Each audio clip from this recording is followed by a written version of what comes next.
Good morning, Tanya. Hello, Professor. Good morning. What's the reason there are you are the only one here. What happened to others? I think because it's too early, I'm not sure. Maybe we Okay. should just wait like a couple minutes. Yeah, I'll wait for a few more minutes and see Okay, if someone joins us. Yeah. perfect.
Good morning, students.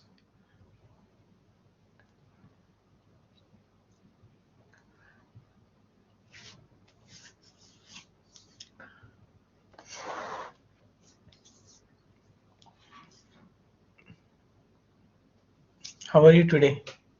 Can you hear me? Good morning.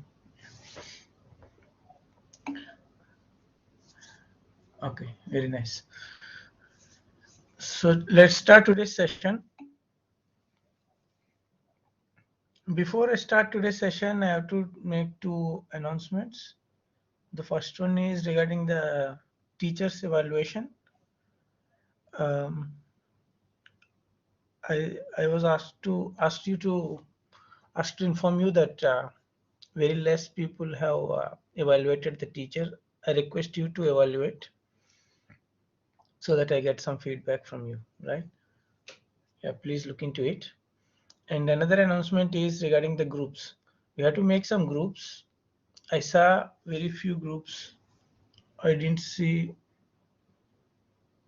uh, the complete class making into groups. Let me see. Uh, Let me see it again.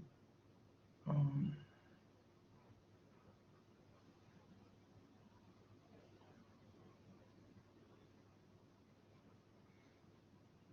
okay, see Equipo 1, Equipo 2 groups.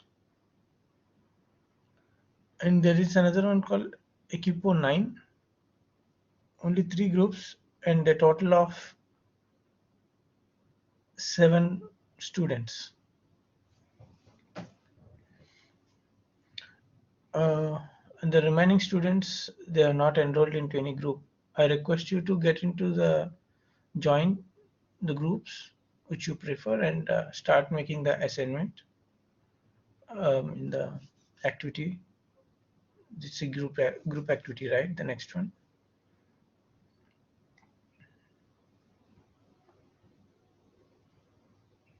Okay. So these are the two announcements I wanted to make. And now let's start with our today's session.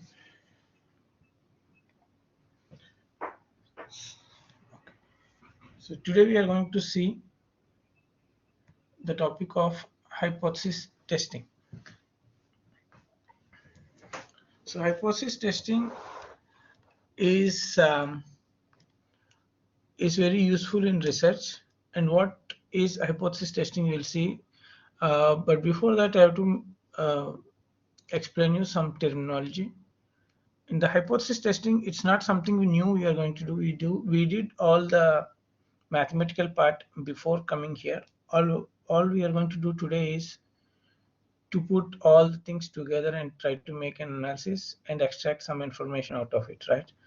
So hypothesis testing is something very simple, but all we need to do is gather all the information we have learned in the previous classes. So if you have any doubts from the previous classes, you can ask me right now. I'll wait for 2 minutes. If you have any doubts from the previous topics, you can ask me. It is really important for us to understand all the topics until now so that we clearly get the exact point what the hypothesis test wants to teach us, right?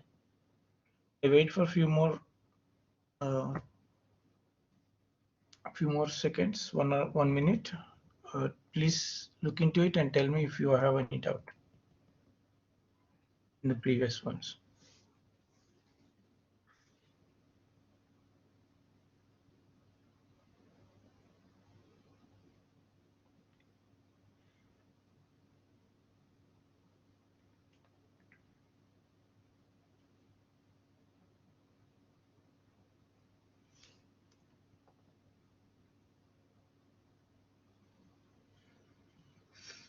Okay, I see no doubts. So let's continue. So as I told, what we are going to learn is some terminology, and with this terminology, we'll get to understand the point. So what are the important terminology we have to learn here? The first one is what is null hypothesis and what is the alternative hypothesis. The next one is how do we test this hypothesis, or what does it mean by testing hypothesis? And then what is the value of, what does a significance level mean? And then we learn what is one or two-tailed tests. So we will see all these topics today. So first, let's go with the null hypothesis. Okay. I will share my screen with you.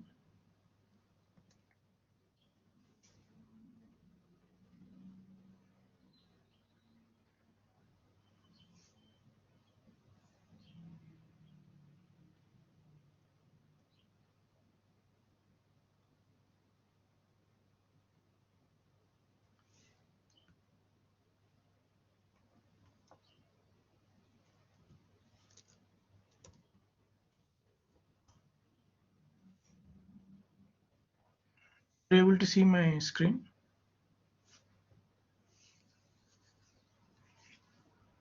Yes. Yes, very nice. Okay.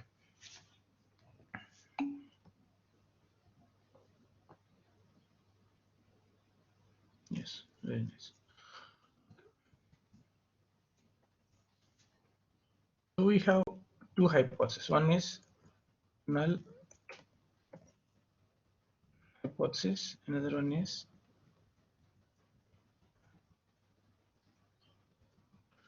alternate hypothesis. So let us see what does it mean. Null hypothesis is something which we think is accepted, widely accepted. Obviously, we use the word called status quo. It means it is we take it for granted. So that is null hypothesis. And alternative hypothesis is something we want to prove it. So let's understand a little bit more about null hypothesis by giving some examples. One example is, for example, if you buy any chips packet, there is a weight written on it. For example, it says 300 grams. So if you buy a chips packet and if it says 300 grams, what does it mean is a average, we can say mean weight of a chip packet is 300 grams, right? If you say mean weight of a chip packet is 300 grams, so this is our status quo. So when you buy a packet, you blindly believe it is 300 grams, no questions asked. So that's what we believe it. But for some reason, if you have a doubt,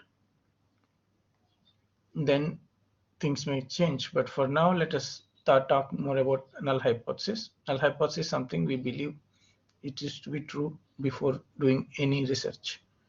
So one is the mean height. If you can give another example, maybe like another example can be like, let's say in the courts, we say a person is not guilty. So everyone who goes to the court for the first time is not guilty, right? A citizen of a country is not guilty. So that's a first null hypothesis. When we go to a court, the first thing a judge declares is the person is not guilty and then starts the work, right? So we call it null hypothesis and we represent with H0, H subindex 0. So it looks like H subindex 0. So this is the null hypothesis and we write like this. Null hypothesis is a statement which we believe to be true until the next research is done. Okay. So this is status quo.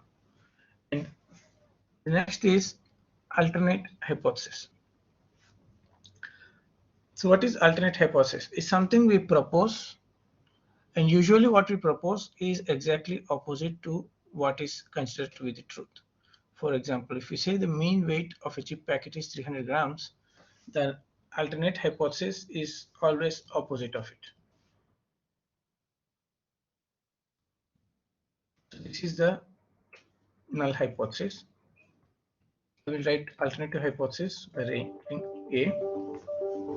Alternate hypothesis says mean weight of a chip packet is not 300 grams. That is my alternate hypothesis. Okay. And then, for example, it's like this: a citizen of a country is not guilty. Or maybe I have to say, like, I have to give some name. Maybe let me give like John is not guilty, right? So this is the null hypothesis. And the alternative hypothesis is John is guilty. The person who does research, his objective is to prove his point, or he wants to make sure, or I mean, he doesn't want to make sure, he wants to find the fact. And usually the fact he wants to find out is something which is not null hypothesis, or we can say it is alternate hypothesis. For example, if I say in another example of null hypothesis, Smoking causes cancer. Null hypothesis. Oh, actually, we can say something different. Let us say we never saw what is a smoking. So smoking does not causes cancer. That's a status quo. Like when you are like you don't know what is smoking and you see for smoking for the first time, you think smoking does not cause a cancer. But there are some scientists who make a lot of observations and then say they propose an alternate hypothesis and saying smoking causes cancer. So if someone says that the person who says smoking causes cancer has to prove it. How does he prove? He does some research. In the research data, he will do some analysis, and with the help of analysis, he has to prove that smoking really causes cancer. So that analysis is what we are going to learn today. We call it the hypothesis testing. So what is hypothesis testing? In hypothesis testing, we see if our alternate hypothesis is true or not. Let me show some examples where we can do some research and find out. If I say the average monthly salary of a European adult is 3,000 euros. If I say that is a uh, we call it a null hypothesis, then its alternative hypothesis is be the average salary of a European adult is not equal to $3,000, 3,000 euros. Okay. Another example is the average height of the kids under 7 years is less than 100 centimeters. So here if you see, I said less than 100 centimeters. So here my uh, null hypothesis is average height. Average height of a 7 year of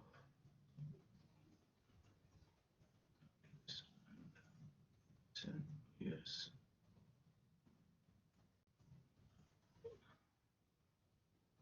is less than, so let me use the symbol here, is less than 100 centimeters, right? Average height of kids under 7 years is less than 100 centimeters. So what is the alternative hypothesis for this?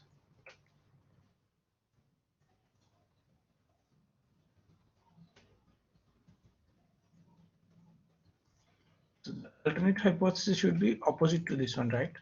So if I write here alternative hypothesis, the average height of the kids under 7 years is, what is the opposite of less than? It is greater than or equals to. It's greater than or equals to 100 centimeters. So we say it here. Okay, and another one, let's see another example. The average house rent in Los Angeles is greater than or equals to $2,000.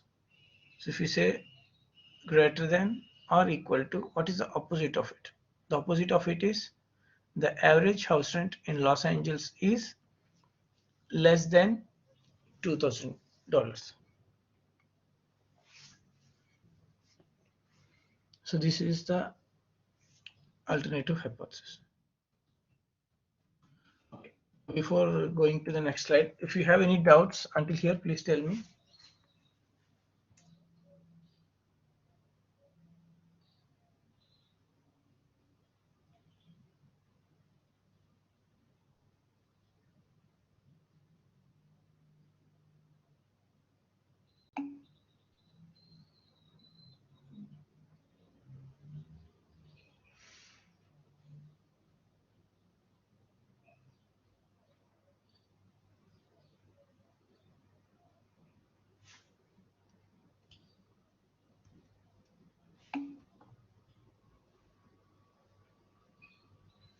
question is the null always is equal or greater or less. Yes, you have to give some information, numerical information there. We can't vaguely define any null hypothesis. Null hypothesis should be properly defined, usually with numbers. So when we use numbers, we have only three relations: equals, greater than, or less than, right? So it will be always like that. Yes.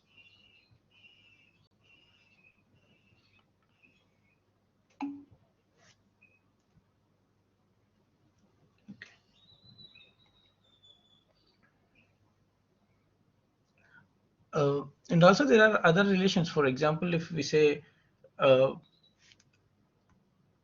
so for example, if you say this smoking does not cause cancer, right? If you see this, it is, it looks like um, it's not a number, but finally at the end, we're gonna take it as the population portion. We're gonna take some kind of research with numbers. Always it goes with the numbers. How do we do? For example, if we have smoking causes cancer or not, how can we prove it in the real world? So if we take some random sample for 100 people, let us say, we test on them. For 100 people, if we give like, let ask them to smoke, and we take another group of 100 people, and we don't ask them to smoke for, let's say, like 10 years. And after 10 years, we see how many people are having cancer in the group 1 and how many people having cancer in the group 2. And we can do some analysis like that, right? So at the end of the day, what we always do is we deal with numbers. So we try to see those more in details. But for today's class, what we're going to do is something very simple with the simple numbers, like averaging. We find the average and we deal with those numbers. Okay. For special cases, for example, in the smoking cases, if a person is guilty or not, and those all the individual areas, they define how to prepare a cost function. A cost function is something we say, okay, we declare this is cancer if yes, I don't know, for example, let's say with some count of something, right? For example, I don't know what it is.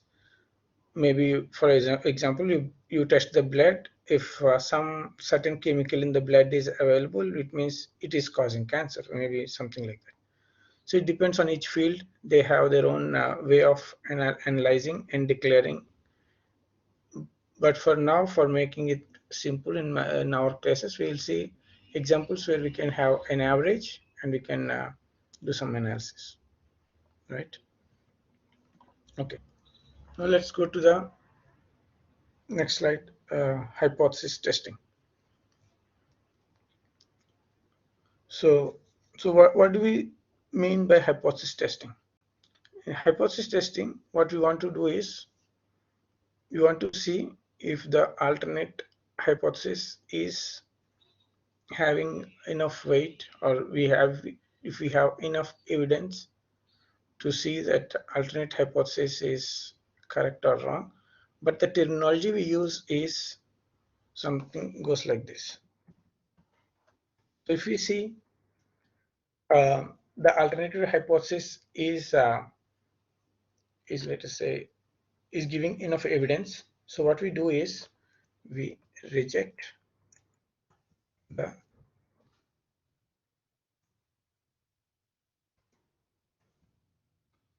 null hypothesis. So when we do this when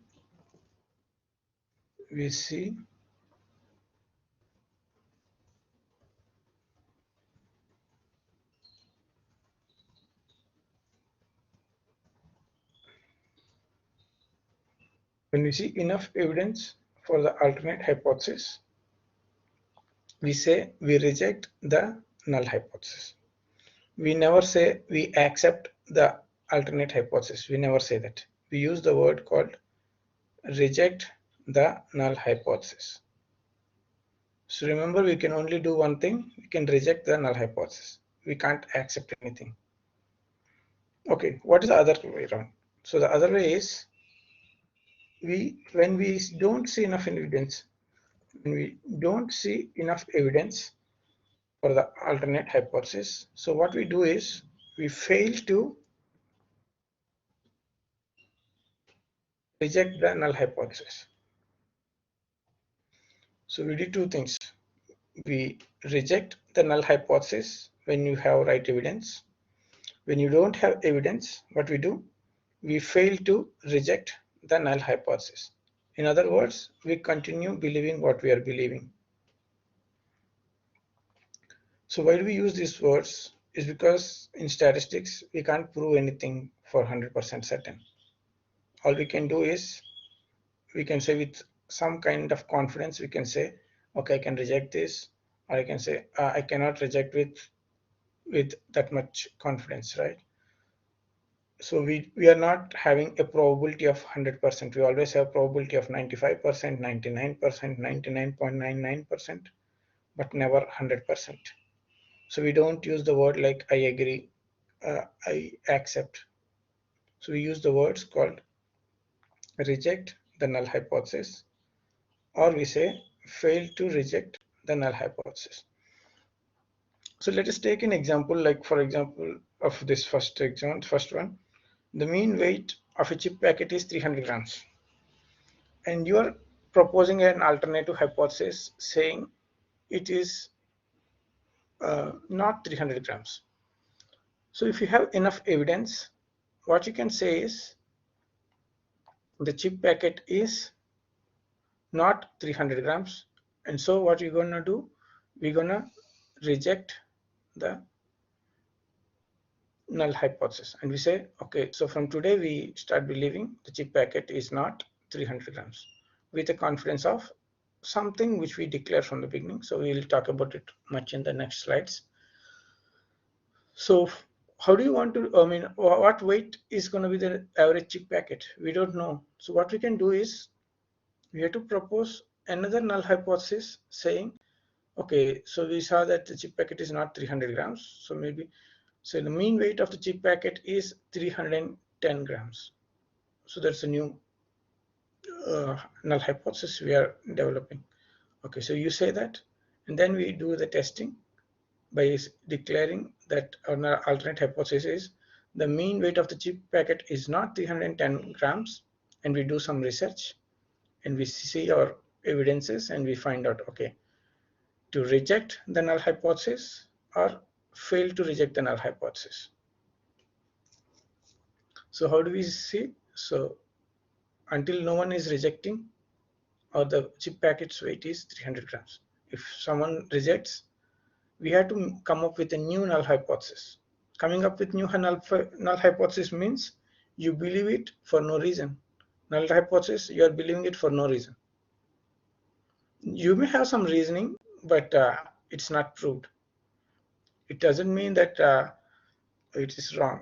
It is like you don't have enough evidence, or we can say it is not an exact science. That's the correct way of representing it. It's like all research science. We do research and we're trying to find out the answers. So the terminology here important is reject the null hypothesis or fail to reject null hypothesis. That's hypothesis testing we do.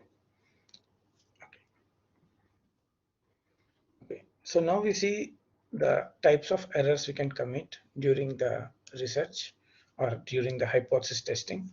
Okay, before going again, I'll ask if you have any doubts until now, please, I'll wait for a minute here. Please tell me.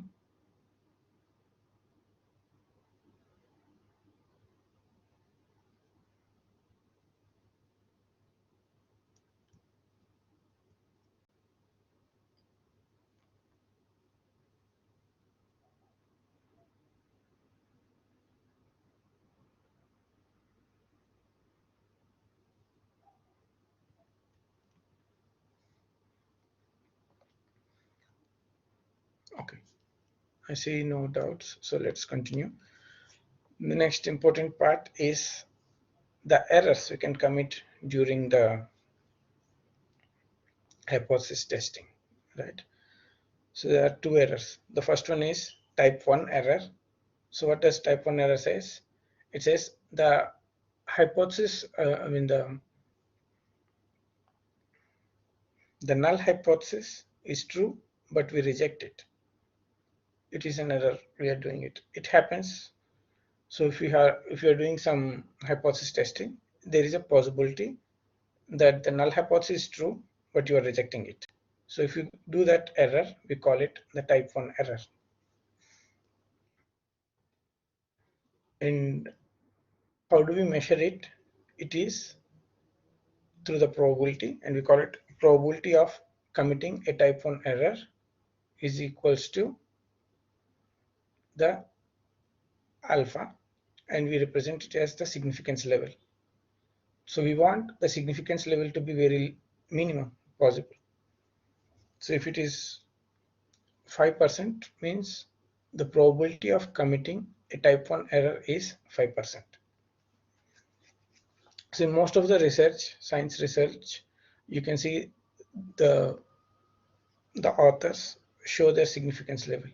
They say, okay, with a significance of 0.05 means 5%, I'm saying that my alternate hypothesis is holding up, means I'm rejecting the null hypothesis, right? So what the researcher is saying is that probability of type 1 error is very less. Also, we call it the p-value. P-value is the probability of committing that error. Okay. So there is another error called type 2 error. So what is type 2 error? Here we accept, or okay, we don't use the word accept. We say we fail to reject the null hypothesis, but it is false. So what does it mean? There is a null hypothesis. We know it is false, but we fail to reject it. I mean, we don't know, but if the whole point is that we don't know what is the correct, what is wrong, right? We just do some analysis. So for some reason, let us say the null hypothesis is wrong, fail to reject it. So if we do that, that is an error we are committing, and the error is type 2 error. And we represent it with beta. So beta is probability of committing type 2 error.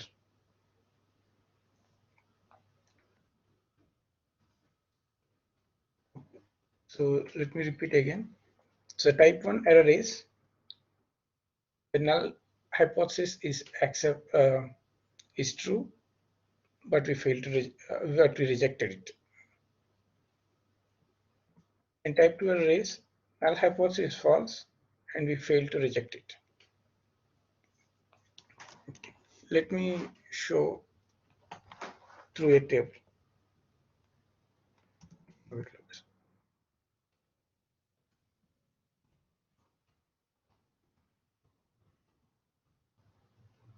In table, let us see.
So we have these options.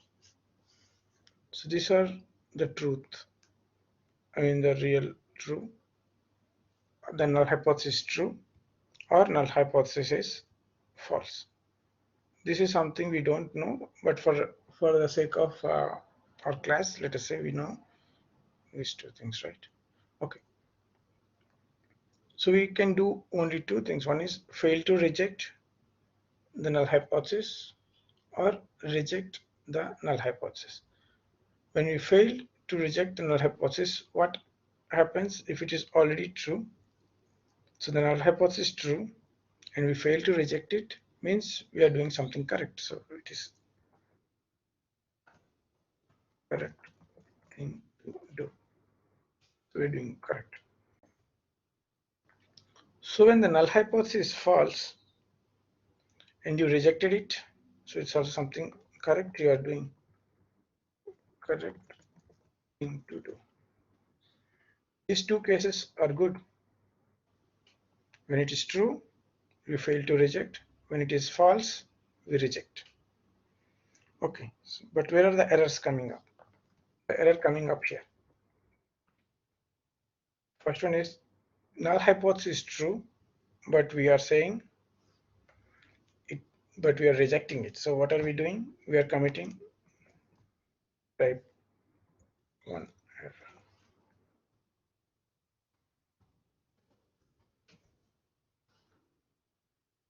Right? And in another case here, null hypothesis is false, but we fail to reject it. So what we said, we committed a type 2 error.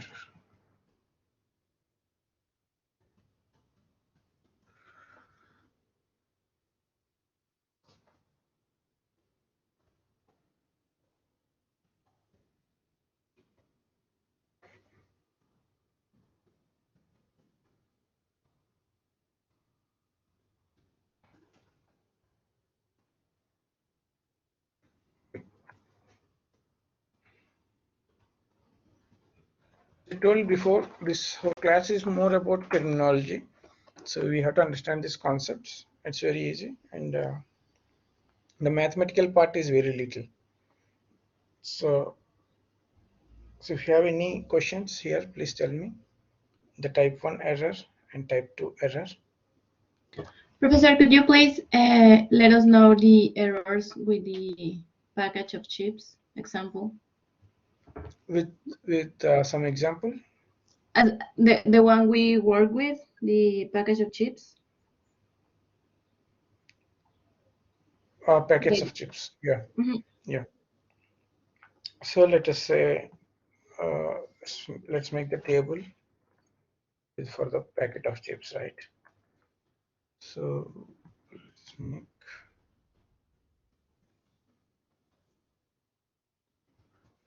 reject the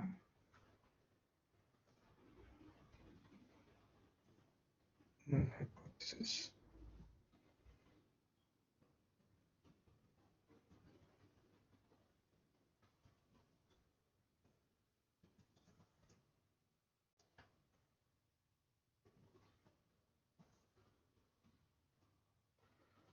So what is the null hypothesis? Let me type here. Let me paste.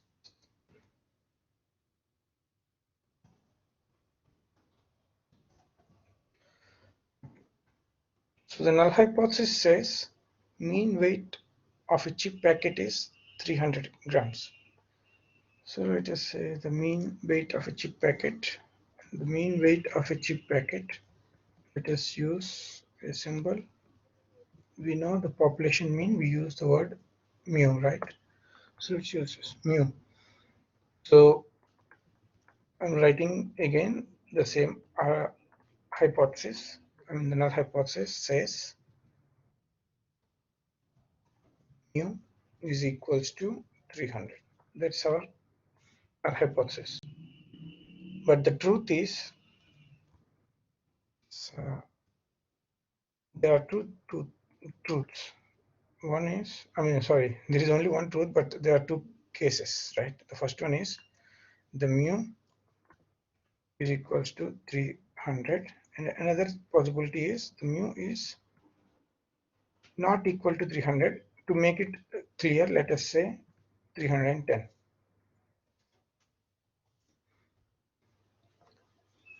So the mu, when it is 300, and if we, so also I have to write the alternative hypothesis so that we can understand what are we rejecting on.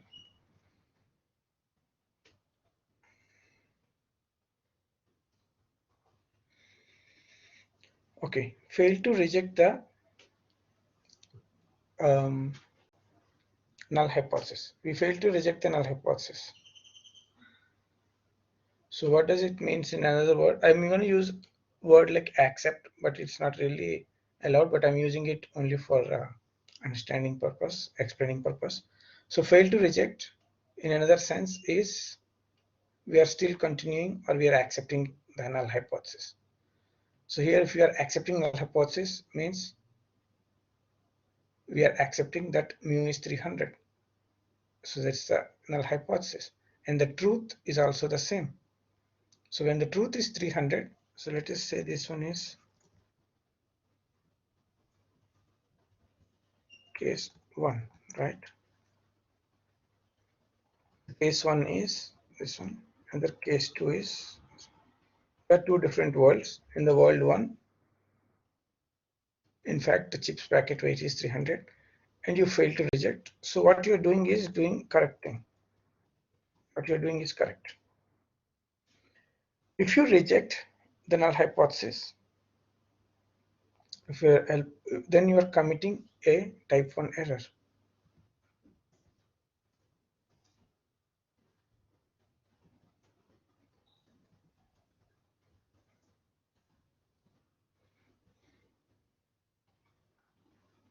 So in the first case, if you fail to reject, it is correct. But if you reject it, means you are committing an error. Because in fact it is 300, but you are saying, I want to reject this statement. You are rejecting this statement. So you are you are saying no to this null hypothesis, right? So you are committing an error. So that error we denote as the type 1 error. So in another case, so in another world, the mu is 310, but you fail to reject it, means you are still accepting that your null hypothesis is true. So if you are, means you are saying it is 300, in fact it is 310. So you are committing an error, and that error we call it an error 2.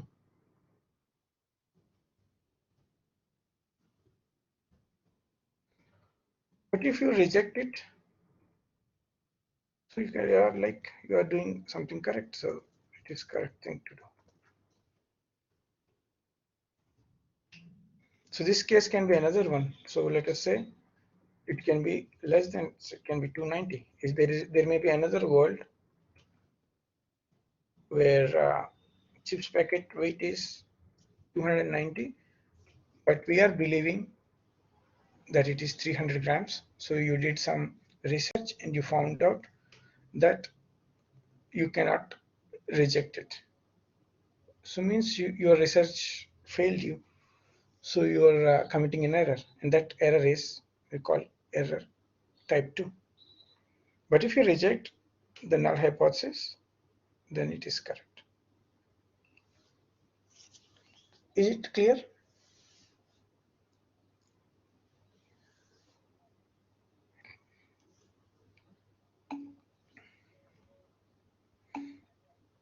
Yeah. Okay. So if you have any doubts, take some time and ask me.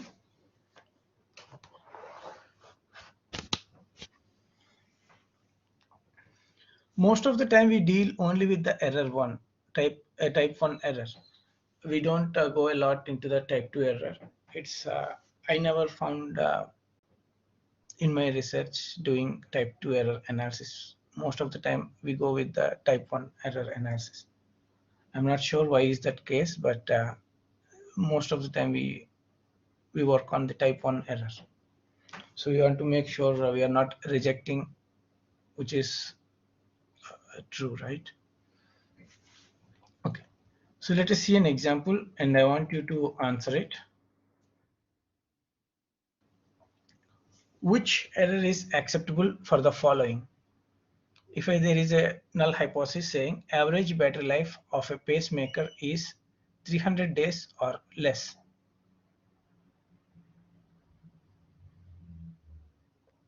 So here I'm giving kind of two questions. Another question is what is the alternative hypothesis? Can someone tell me what is the alternate hypothesis for this?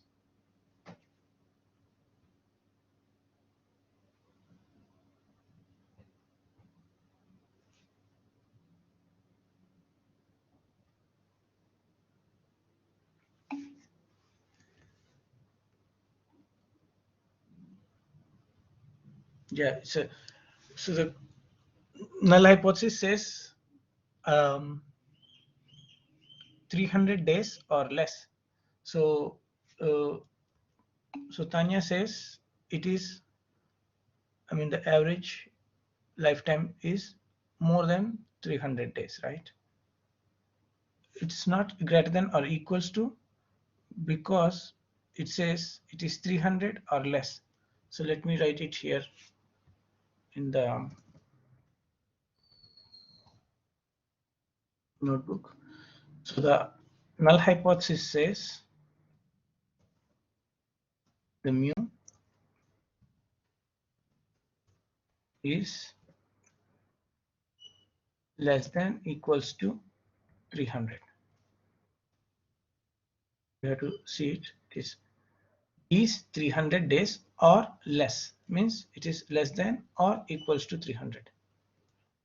So what should be our alternate hypothesis? As Tanya told, you can say it is greater than 300. So the alternate hypothesis is mu greater than 300. Okay.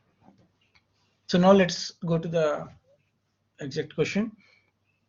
The question is, we know there are two types of error. So which error is acceptable in this case?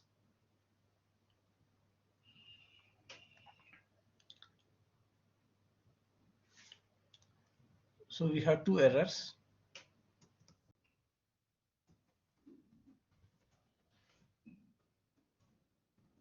Type 1 error we define, and then I define that type 2 error. I'm not doing it. I wait for you to do the work and tell me. So you write the statement for type 1 error and type 2 error, and then tell me which error is acceptable.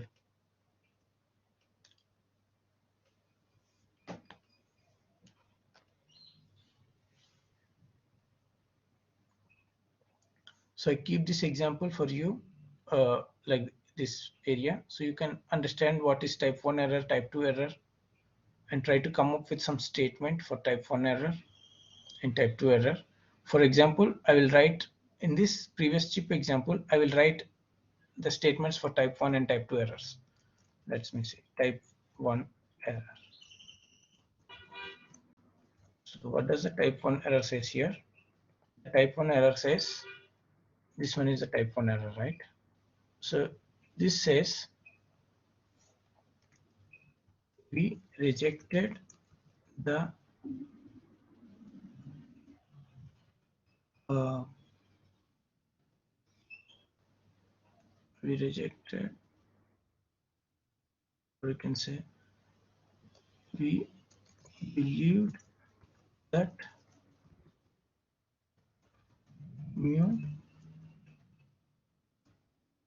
is not equals to 300, while it is, while the fact is mu is equals to 300. So this is a type 1 error in this case. So we said we believed that, so we rejected means we believed it is. So it's not the actual statistical way of writing. I'm just writing to give you some explication. And now let me see how do we write a type 2 error. The type 2 error say we believed that mu is 300, while the fact is mu is equals to 310. So these are the statements I can make from this table, right? So I want you to write statements for type 1 error and type 2 error, and then tell which one is acceptable.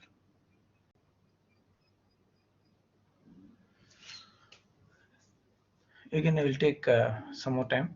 Let me remove this third case. So in this, if you see the type 2 error, we believed that mu is equals to 300, while the fact is mu is 310.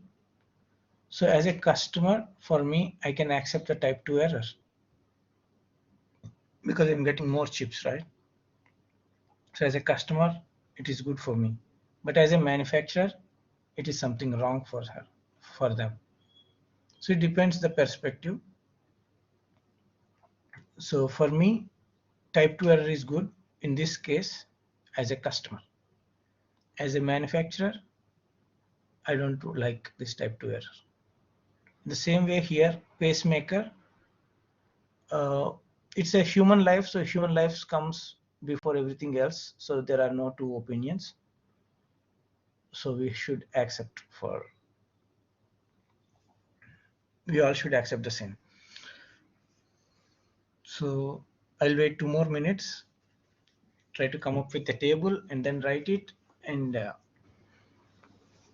tell me which error you won't mind committing, type 1 or type 2.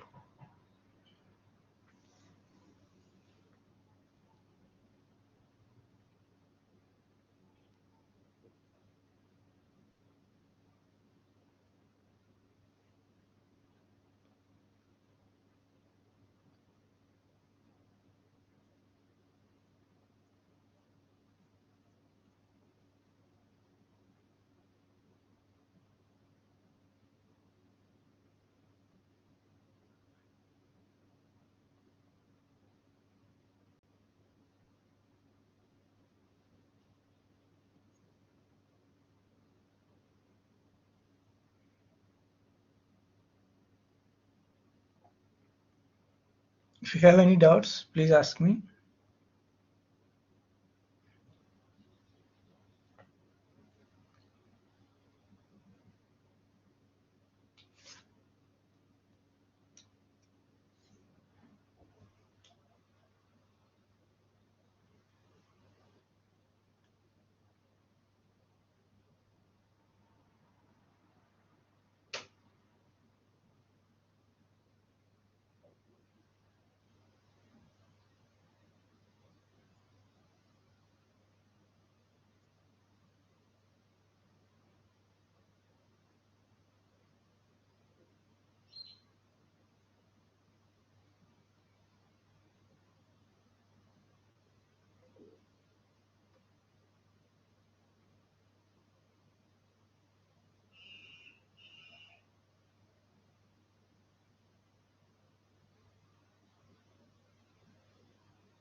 Is it clear what you have to do?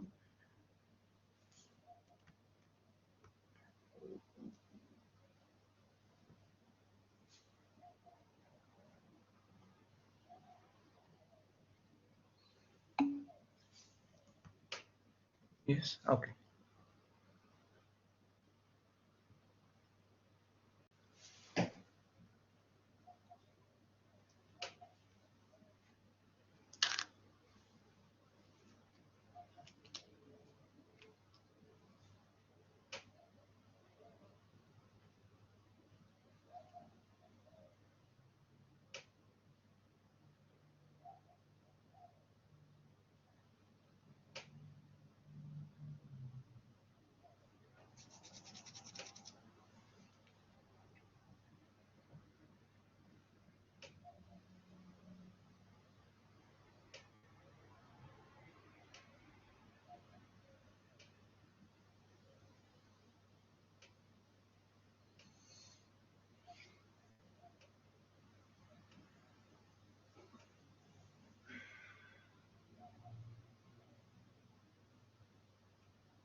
Do you need more time? Are you doing it, students?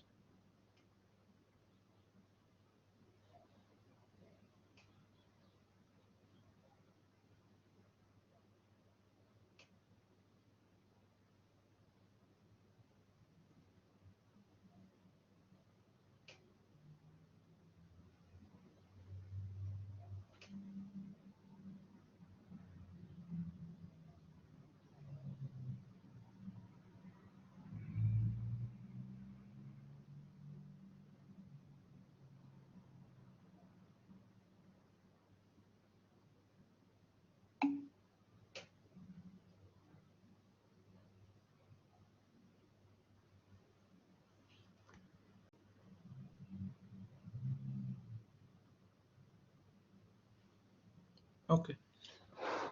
So let us do together. So let's make a table.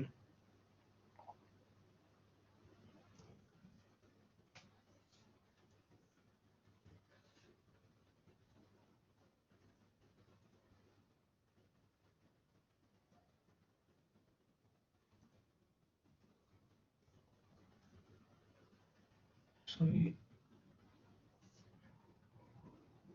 say fail to reject null hypothesis.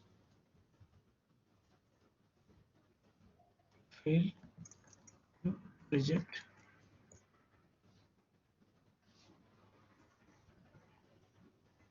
null hypothesis.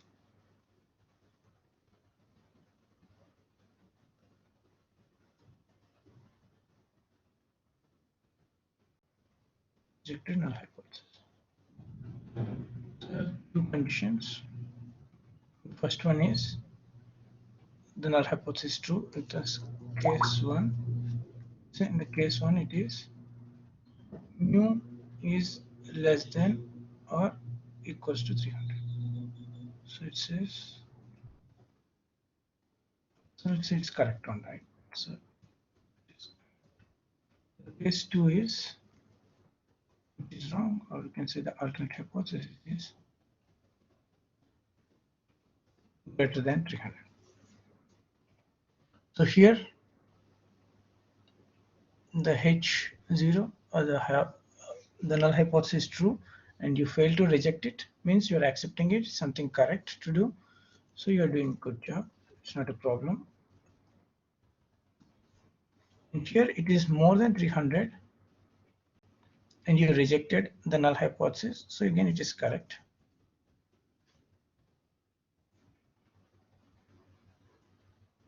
So here it is less than 300 and you rejected it. So if it is so what you're doing is it is less than 300 and you're rejecting it. What does it mean? So the pacemaker is working for less than 300 hours, but you rejected the null hypothesis, means you are kind of saying it can work more than 300. That's what you are implying. So you committed a type 1 error.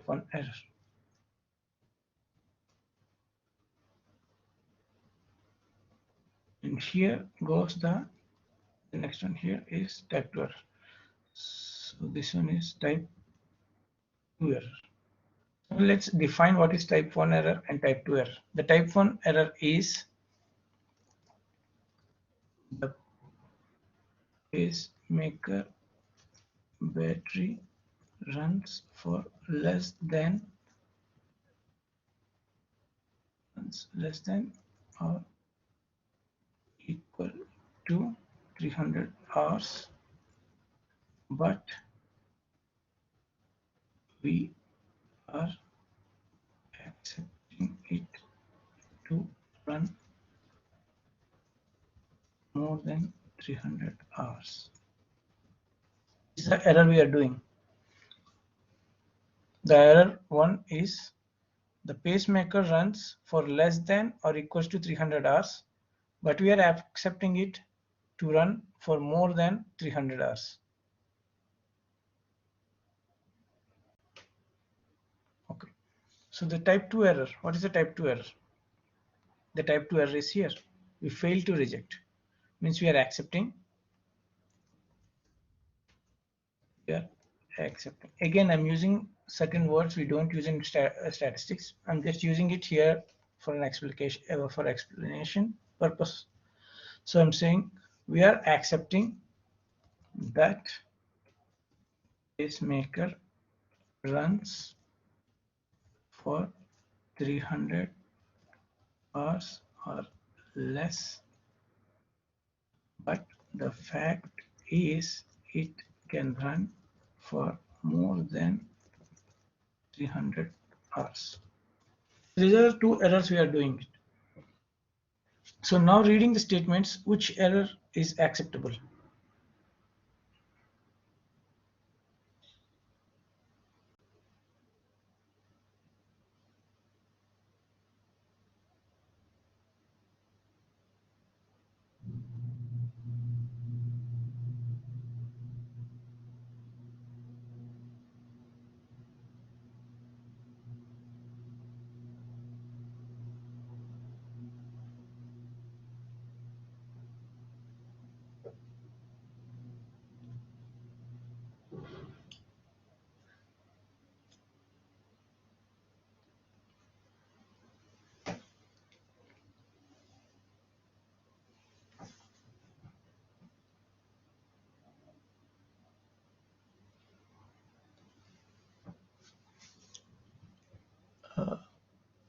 Did I explain clearly or shall I explain again? Please tell me.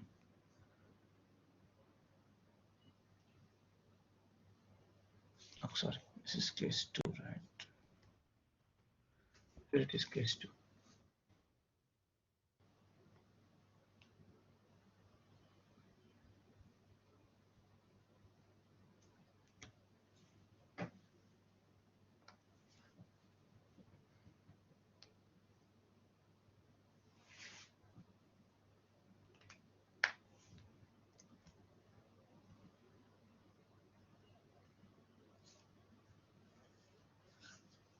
Is it clear for you what I'm trying to say in this in these two declarations?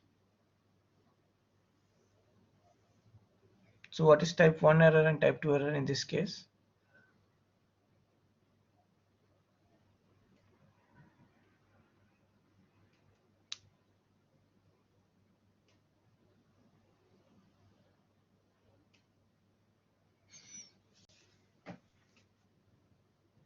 Am I making you more confused, or are you getting the point? The concept is very simple, so I'm not sure why are you silent? Uh, I'm not really sure. Could you explain again? Okay. I think the concept of type 1 and type 2 error is not explained properly. Let me explain again.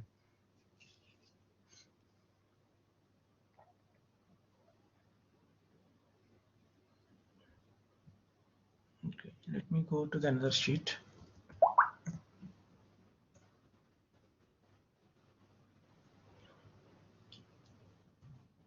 So when we have a null hypothesis, let's take a null hypothesis. What hypothesis shall we take? Let us go with the chips bracket. Average weight is equals to 300 is the null hypothesis, right? The average weight is 300. So when we do the testing, hypothesis testing, we come up with two options. We have only two results. One result is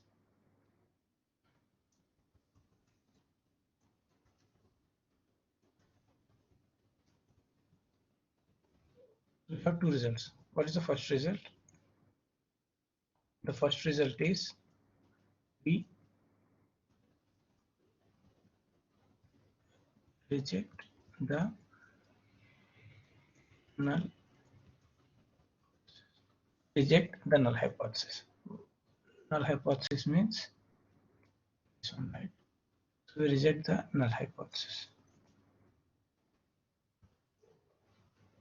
This is the first when you do the hypothesis testing, we may get this, we may reject it, or what is the other possibility? Say possible results of the hypothesis testing. What are the possible results of the hypothesis testing? The first one is we reject.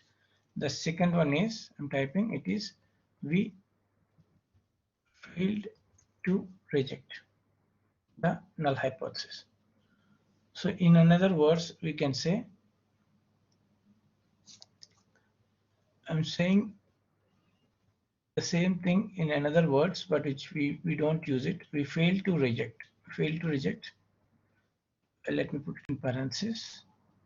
Fail to reject is we accept the null hypothesis. There is no term like accept, but I'm just using it for this purpose, right? Okay. So we say we fail, we reject null hypothesis, or we accept null hypothesis. Only these are the only two possible outcomes. We can do this or this.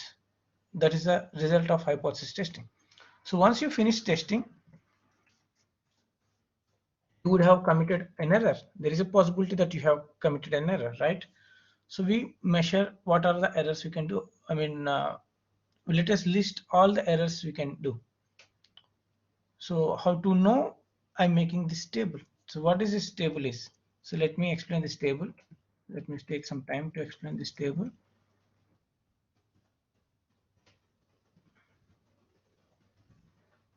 Here in this table, there are two possible outcomes. Possible outcome number one is we reject the null hypothesis. And the possible outcome number two. Let me use the same as before so that we don't get confused. Fail to reject, right? So let me use this 2 here and 1 here. So we fail to reject, or we can say it means accept the null hypothesis, or in the one we say reject the null. So these are the two outcomes of your research of the hypothesis testing. Once you finish your hypothesis testing, you conclude saying I accept the null hypothesis, or you say I reject the null hypothesis. That's something you're gonna say it. So once you say like you accepted it, there are two possibilities. What are the two possibilities? The first possibility is the null hypothesis is true. No one knows if it is true or not. Let us say null hypothesis is true. Another possibility is the null hypothesis is false. These are the two possibilities. Null hypothesis is true, null hypothesis false. Okay, when the null hypothesis is true and you concluded to accept it, means you are accepting the truth. So it is correct thing to do. Correct.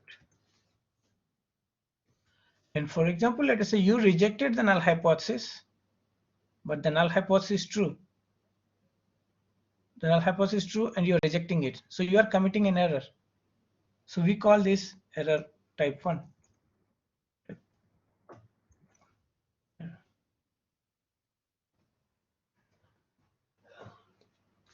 First, in case the null hypothesis is false. So if it is false, but you are saying that you are accepting it, means you are committing an error, right? So we call that type 2 error. So the error you are committing here is type 2 error. But when the null hypothesis is false and you are rejecting it, means you are doing something correct. So it is the correct thing to do.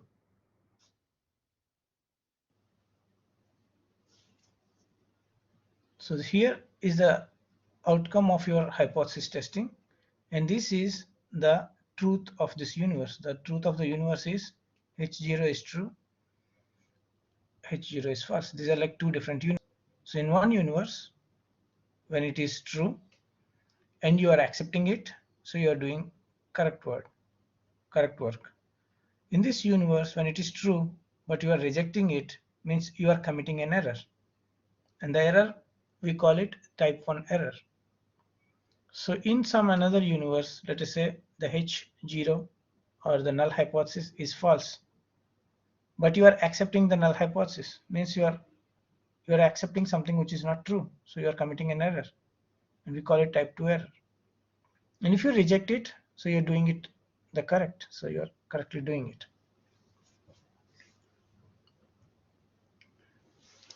Okay. Yeah, is it a little bit more clear than before?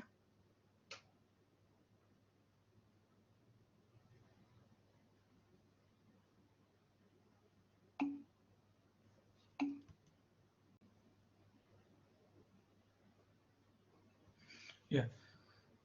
So now let us go to this pacemaker example, right?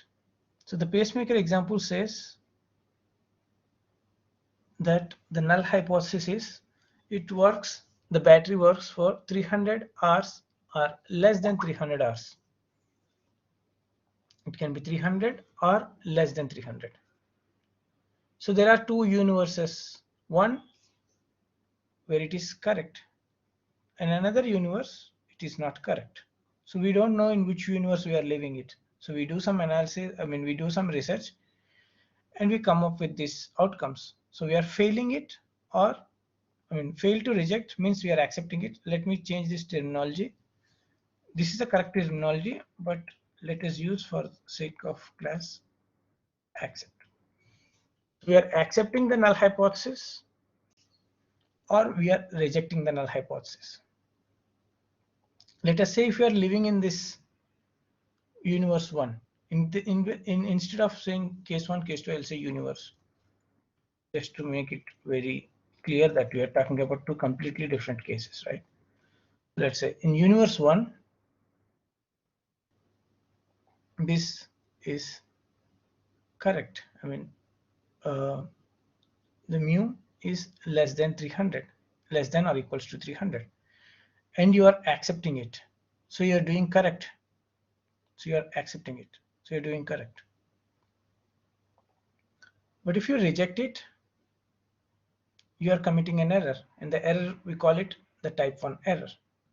So how do we declare this type 1 error? How do we write in sentence? So the type 1 error is the pacemaker battery runs for less than or equals to 300 hours. So that's the universe we are living. So that's the fact. So the pacemaker runs for 300 or less than 300 hours, but we are accepting. So what are we doing? We are rejecting this, means we are accepting something else. What are we accepting? It that it runs more than 300 hours. So you are started believing it. So instead of accepting, let us say we are believing. We are believing it to run for more than 300 hours. So in a universe, it runs for 300 hours or less, but you are believing that it's going to run for more than 300 hours. So you think it is safe or unsafe for you to think this? Or in another one, committing type 1 error is dangerous or is it risk-free?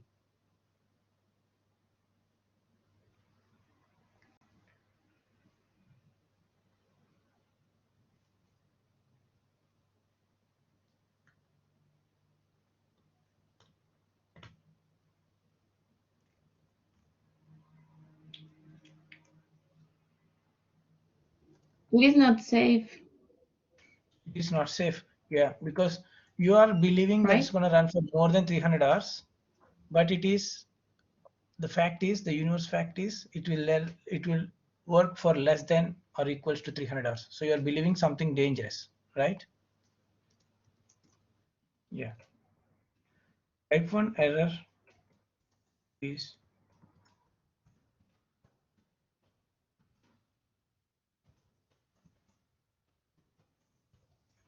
dangerous in this example, right? Let us see what is type 2 error. Type 2 error is in another universe where alternate hypothesis is true, means the mu or the average lifetime is more than 300 hours, but you are accepting it to be less than 300 hours. So what are we doing? We are accepting that the pacemaker runs for 300 hours or less, but the fact is it can run for more than 300 hours. So if you commit this error, are you have any trouble? Do you have any trouble committing this error?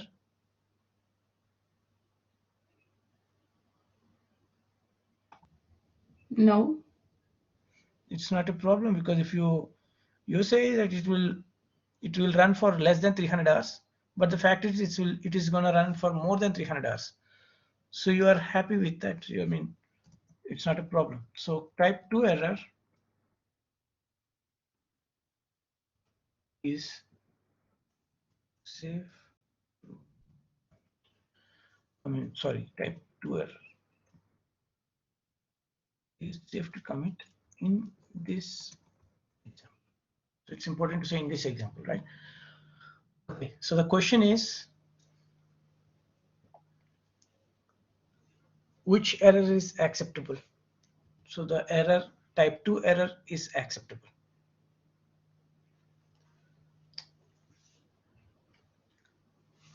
Yeah, is it clear now?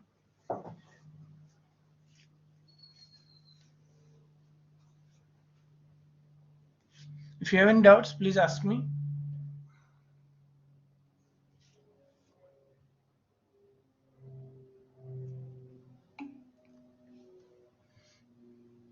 Okay, it's much clear now. Okay. Okay, now let us go to the. It's better now. So now let's go with the. Sorry, this one. So let us do the testing. So we we did analysis, and we know what happens when we accept, reject, and stuff, everything we know. But now let's do something, a real example, try to understand how we can accept it, or how we can reject it, or what are the conditions we do, and all the things, right? So for this, let's go with an example. There are two usually do. One is one-tailed test and two-tailed test. It depends on the hypothesis we propose. So we propose something having greater than or less than. For example, we have these examples, right? So when we say average height of a kid under 7 years old is less than 100 centimeters, this one usually goes, or it goes to the one-tailed test. So I'll explain what is one-tailed test. And if we say something is equals to some, for example, if we say the mean weight of a chip packet is 300 grams, so we say it is equal to 300, so we go for a two-tailed test. So we have to go for that. I'll explain why. So now let's go with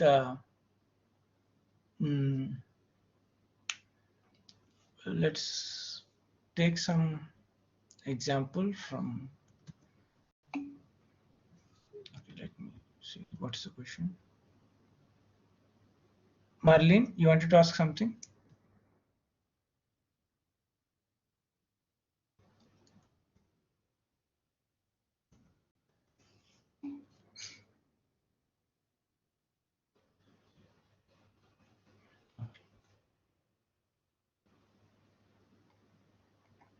So remember that table we are using for the Squid Games. In the Squid Games, we have these ratings.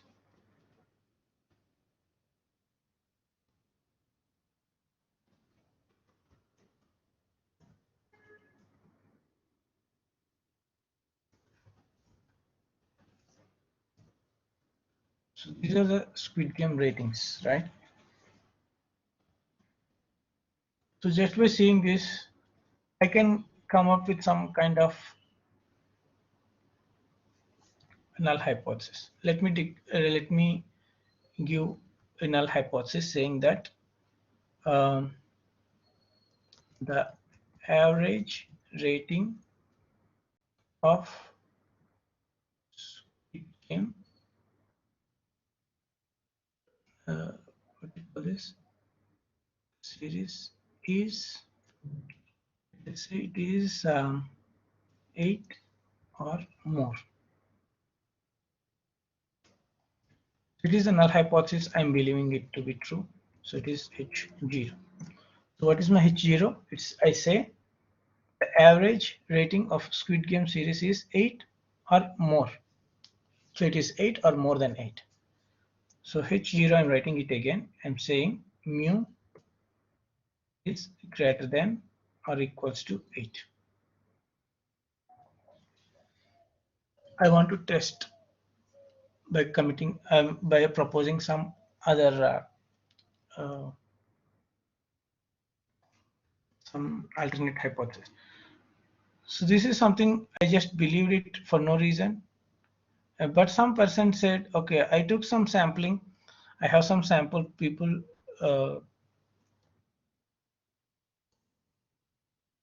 And he wants to prove me wrong. So he says, okay, I have to say, I propose alternative hypothesis saying that mu is less than 8.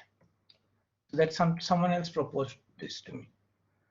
So now it is his objective to prove that alternate hypothesis is right or wrong.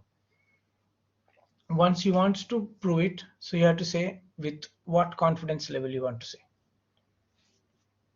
So let's say its confidence level we want is a 95% confidence. 95% confidence. 95% confidence. If we say with 95% confidence, I can prove that null hypothesis is wrong. So what we all are believing is that ratings, the average rating is greater than or equals to 8. But someone came up with some research. This is a research done by someone. Means they collected data from the real humans. But what is his objective is to prove me wrong. So how do we prove? So the alternate hypothesis, he proposes alternate hypothesis says mu is less than 8. Okay, mu is less than 8. And he says, and we agree that the confidence should be 95%. Well, means if he's 95% confidence interval, so we can say it. Or we can say another word, the significance. It is, remember the significance is the type 1 error, the probability of committing type 1 error. So the probability of committing type 1 error should be very less. So I say it should be 5 or less than 5%. It's the same thing saying. So I say that alpha should be less than 5%. So when we do hypothesis testing, this is the terminology we use. We don't use the confidence level. We try to use the word called alpha, a significance level. The significance level should be less than 5%, less than or equal to 5%, right? So the significance, oh sorry, the alpha, or we can say the significance level, alpha or significance 5% or 0.05 in the probability terms, right? So to understand this, what we have to do, let me draw the curve.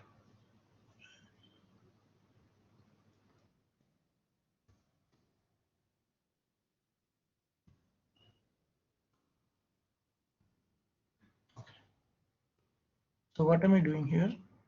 We know when we take samples, when we take a large number of samples, they form a normal distribution with the mean to be at the center, right? So we take this mean to be at center. So the procedure, let me explain the procedure.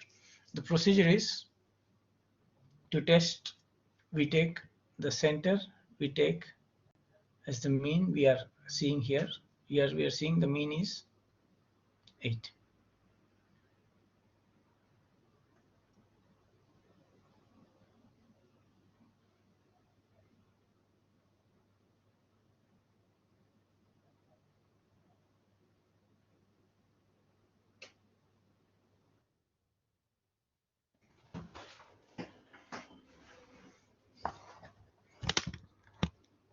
Okay, mean should be less than or so let's first calculate the mean.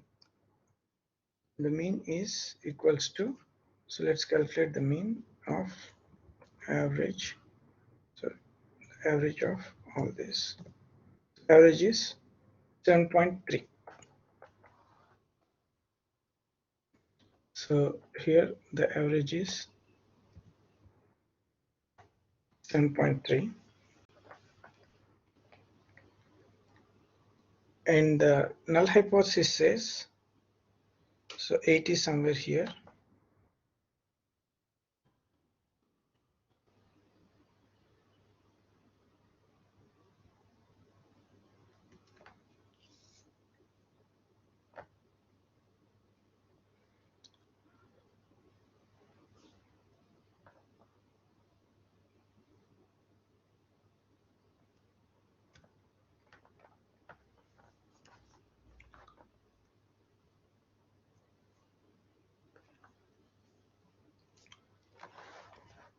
So 8 is somewhere here, right? So the alternate hypothesis says mu is 8 or less than 8. So we have to paint the alternate hypothesis. Sorry, I painted the other one. So let me paint the alternate hypothesis. The alternate hypothesis says 8 or less than 8. So this one. So we want to find out if it is true or uh, so let me explain again.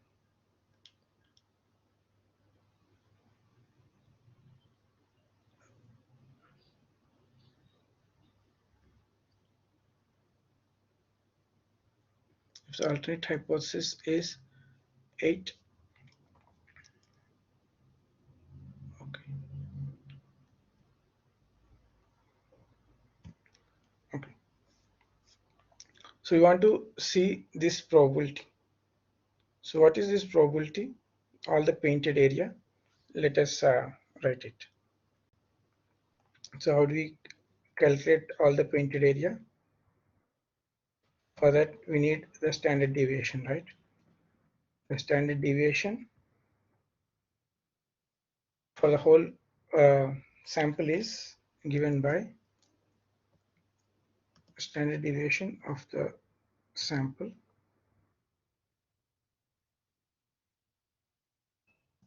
Yes, this one. And we know the standard deviation for this graph, the normal distribution, is not the sample deviation, but it is the standard error. So if we see the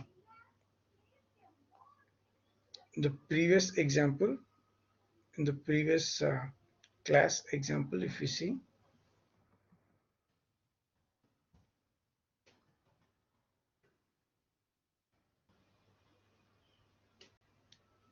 the standard error is sigma divided by the square root of n.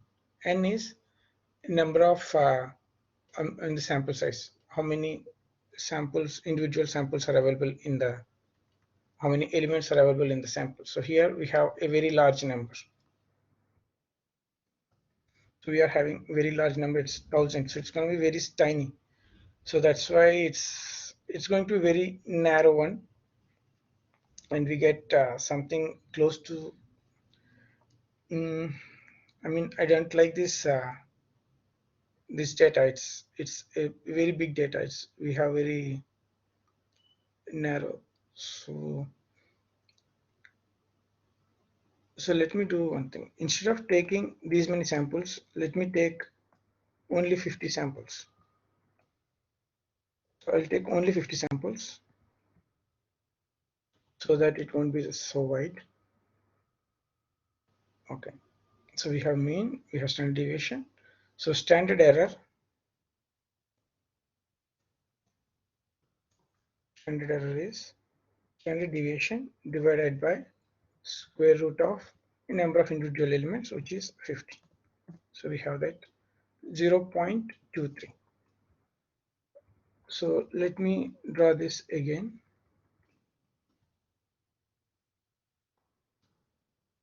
So what we are doing here is, so we have a mean value. So the mean value is around 7.8 to 7.8. And we know the standard deviation is around 1.67. 1.67 is the standard deviation, right? So if you say this is deviation 1, this is standard deviation 2, this is standard deviation 1, this is standard deviation 2. This one I'm drawing from something like this. Mu, standard deviation 1, 2, 3, like that, right?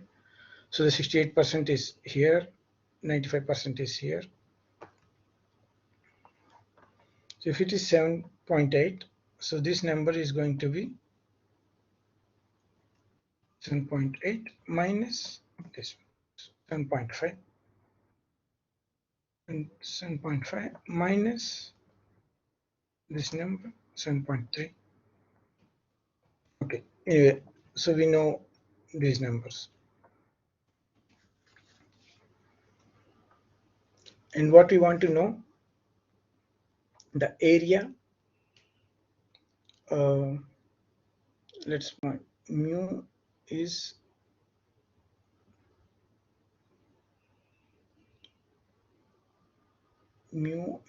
less than 8. So mu is less than 8. So there is some line here which is 8. There is some line here which is 8. So let me see what is that line. So what is the area? I mean, the area is the probability we get. So I want to fill all this area until 8. I want to know the complete area or the complete probability. The probability that it is 8 or less than 8, right? So how do I do that?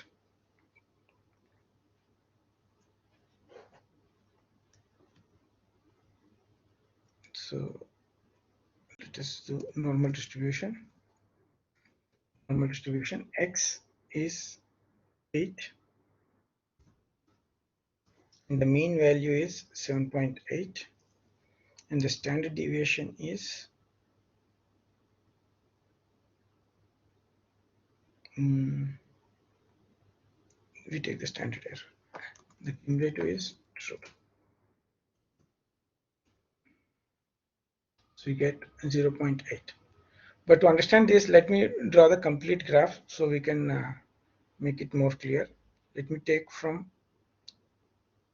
a rating of 5 till 10, but adding 0.1.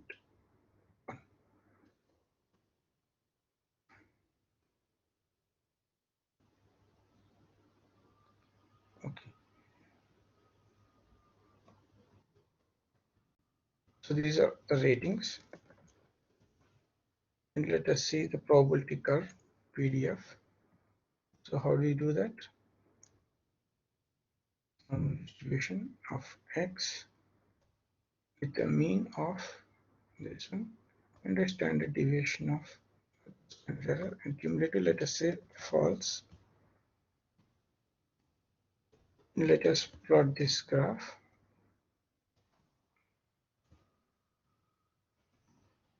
Fix this.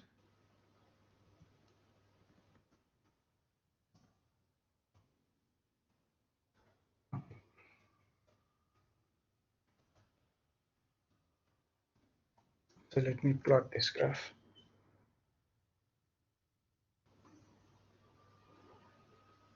Yeah.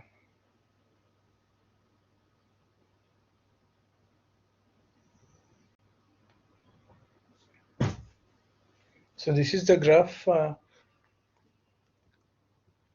we are plotting. We are plotting here.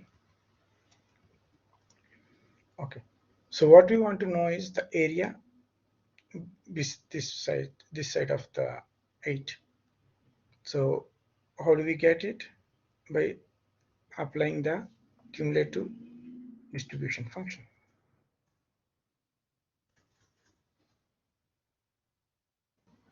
So if you have cumulative distribution function, we say we use the same formula.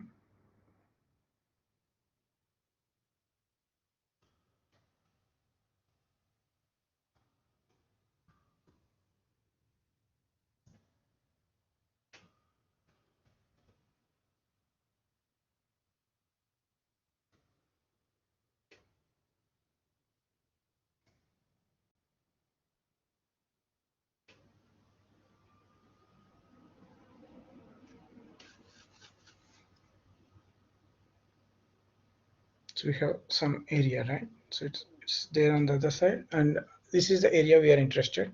So what does this area gives? This area gives all the ratings, the probability of having ratings less than 8. So how much it is?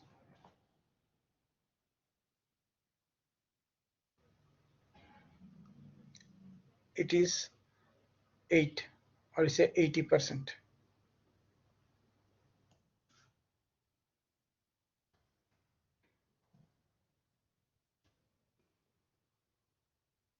So what we want with a, so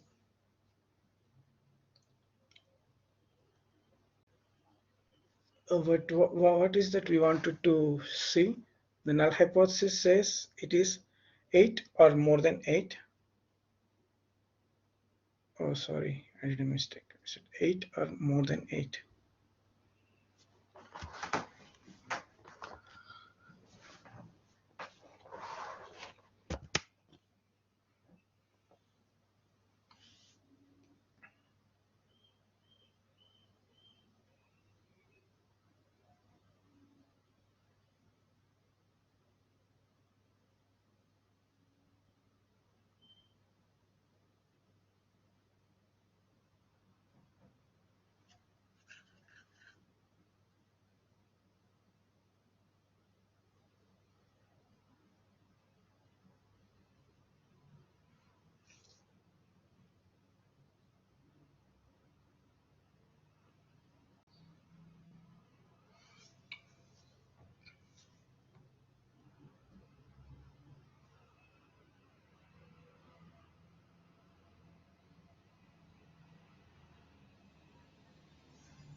Okay, I'm little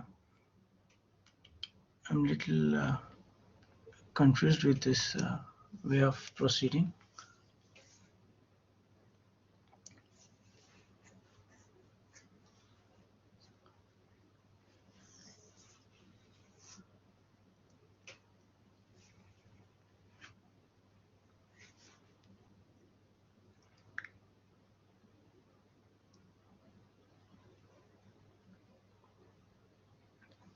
Okay, I will take a small break. I will try to analyze this, and I will come up with. I'll come after some time. If it is possible, please join at 12 o'clock, or else I'll record the video and I will share it with you. Because I wanted to explain in another way. I think it's kind of little confusing again. I'm sorry for this. In the after 12 o'clock, I will record it again. All right. I'm sorry for the confusion. I need some time to analyze this about this example. It is an example. I'm making it up, so it's kind of little confusing. So please bear with me. Let's meet at 12 o'clock. If it is not possible for you, I will record it and we can meet. You can see the recording later.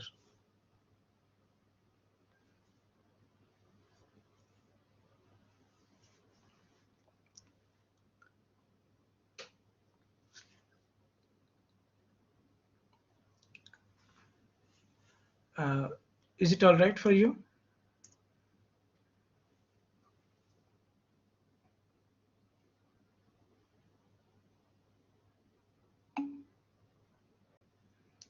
Yeah, thank you. Yeah, thank you. I'm sorry for the inconvenience. And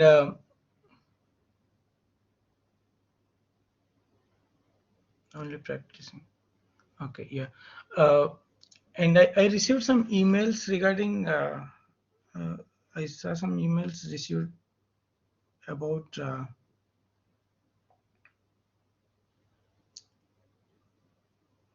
about someone asking, yeah, about the Blackboard issue. Some, who is that? Jose Antonio, uh, please explain your problem.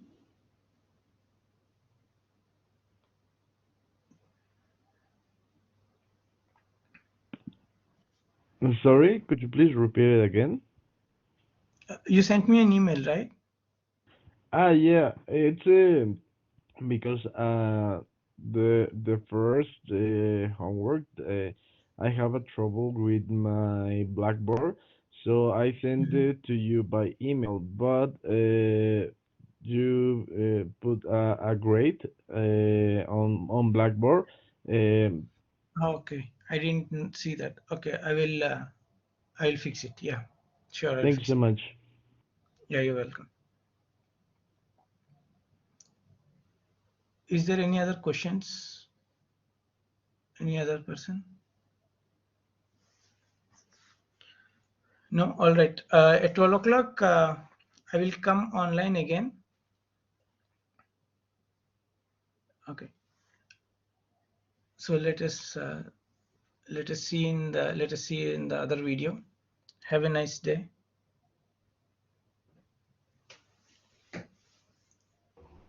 Sorry, Professor, aren't we continuing the class? I'm sorry, I got lost. No, we will stop class right now, and I will record another video at 12 o'clock. So what we are missing today is how to do the hypothesis testing. It is very simple. I'm just taking the example which are a little complicated to explain, but I'll explain it 12 o'clock. I'll come with some examples so that I will make it more clear to you. So, so we'll meet at 12 o'clock if it is possible, or else I'll just record it and you can see it whenever you have time. Okay, thank you. Could you please just upload the missing presentations? I think we don't have on Blackboard the presentation for the Sure, last session and this one as well. sure. I will upload these presentations on the Blackboard. Thank you. Yeah, you're welcome. Okay. See you. See you in some time. Bye.